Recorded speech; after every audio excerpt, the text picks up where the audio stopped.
All right, how's it going, guys? Josh Olufemii here. I'm going to teach you how to do something called audio ducking. Audio ducking is basically, you're in a situation where you have background music. You're going to need to make sure that when you encounter dialogue, for example, when I start talking, you're going to want to duck that audio music. Basically, you're going to want to reduce the volume. Now, you could, just do that manually you probably already know how to do keyframing. You click on your audio clip and you can go and, create keyframes and, reduce the volume that way. Let's undo that in the effects controls tab. But I'm going to show you, of course, how to do that automatically. So what I'm going to do is I want to show you that I have 3 clips. I have B-roll right here. I start talking. This is where I want the music to duck down in volume. And then I want the music to duck back up once I go back to the B-roll. First things first, I want to make sure that the actual audio is loud enough. The actual dialogue, is loud enough.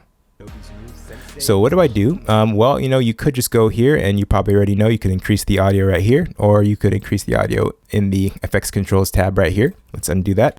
I'm going to show you how to do something even better. I'm going to show you how to increase or actually apply an effect to an entire track as opposed to a specific audio clip. This is helpful when you have multiple clips in the same track. Instead of having to apply the same effect to each clip, you can just have the track effect applied to all the clips in the same way at the same time. So what we're going to do is we're going to go into the audio track mixer. If you don't see it here, you're going to go to Window, and then you're going to click on Audio Track Mixer and make sure it's checked. Then we're going to make sure that we're on the right track. So I want to apply this effect to A2. So we're going to go to A2 right here, Audio 2. And we're going to go to, say, the top slot. And we're going to go to Amplitude and Compression. And we're going to apply an effect called Multiband Compressor. Okay, we're going to apply this to the entire track, to the entire A2 track. Let's double click on this.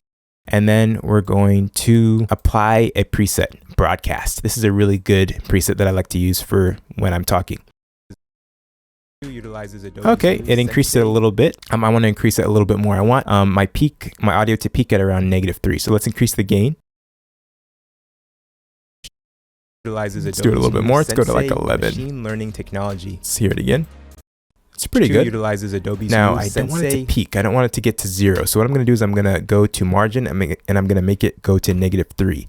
That basically says that whenever the audio in this track gets to -3, it's going to bump it back down a little bit and try to equalize stuff so that the peak will peak at -3. Is a simple way of putting what margin does. Sensei machine learning technology. Okay, so we're going to cancel that, and this is perfect.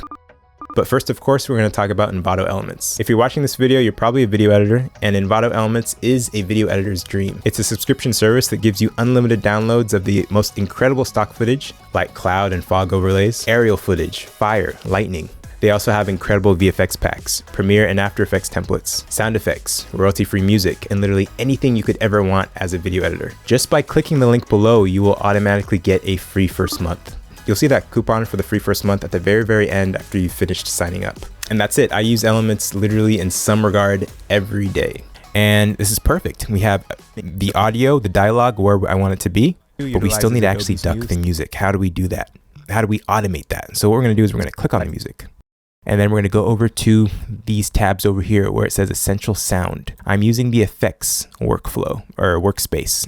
Using the effects workspace, all these tabs are going to be here. Essential Sound, we're going to go to Music. And we're going to go to Ducking, and we're going to check Ducking. And we have the option of ducking against the dialogue, or ducking against other music clips, or ducking against SF, sound effects, or ducking against ambient clips, or ducking against any other audio type. Right now, we are only worrying about ducking against dialogue. Now, I tried actually doing a test, and I just clicked ducking against dialogue, and for some reason, Premiere didn't notice the dialogue. So I just clicked all of them, and it worked after I just clicked all of them. So basically, I may be giving Premiere a little bit more work than it needs to, because, there isn't any other audio in here except the dialogue, but for whatever reason, it needed, it could not pinpoint this specific dialogue. So that's up for you guys to, play around yourself. Maybe you do only need to click duck against dialogue clips, but if that doesn't work, just click them all.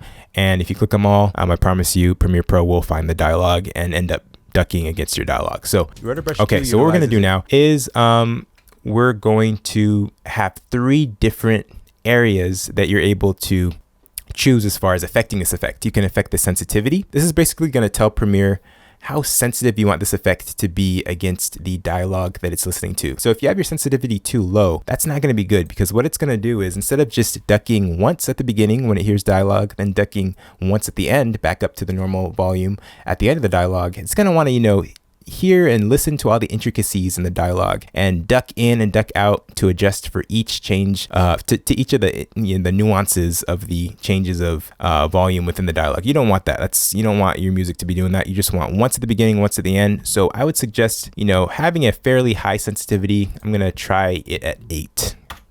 At first anyway. Duck amount is just basically telling Premiere how much you want the music to duck once it hears dialogue. So in this case, we'll just keep it at 18, see what that does. And the fades is just basically saying how long do you want the fades whenever the audio ducks. So the bigger the number, the longer the fade. The shorter the number, it'll be a short fade. So it'll duck down really quickly and duck back up really quickly. So we're gonna keep it at like 793. We'll see how that looks.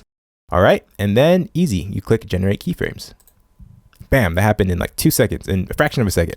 So let's hear that. Let's see how this sounds. Rotobrush 2 utilizes Adobe's new Sensei machine learning technology. It's pretty good. I don't want it to duck quite that much. It seemed a little quiet. Let's make it be negative 15.8 instead of negative 18. Generate those keyframes again. There we go. That made the keyframes a little bit shorter. All right, it made the duck a little bit not as major. Rotobrush 2 utilizes Adobe's new Sensei machine learning technology. I want to do this. I want to make the fade a little bit longer. I think the fade's too short. Let's bring it up to like 1000. See how that does. Then generate those keyframes again. Lengthen the fade a little bit. I don't know if you saw. Let's see how that sounds. Rotobrush 2 utilizes Adobe's new Sensei machine learning technology. All right, and it ducked back up. Obviously, guys, you can play around with this. This is a lot of fun to do. It makes this so much easier than having to do all this manually yourself. Shout out to Adobe for giving us this feature. Feel free to ask any questions down below in the comments. But guys, thank you so much for watching. This is just a short little tutorial. As always, remember to keep it chill. Thanks so much for watching the video, guys. I actually have 2 additional videos that you've got to watch. And remember to get your free month of Envato Elements by clicking the link below in the description. And lastly, make sure to subscribe to the channel. Thanks so much for watching, guys. And as always, remember to keep it chill.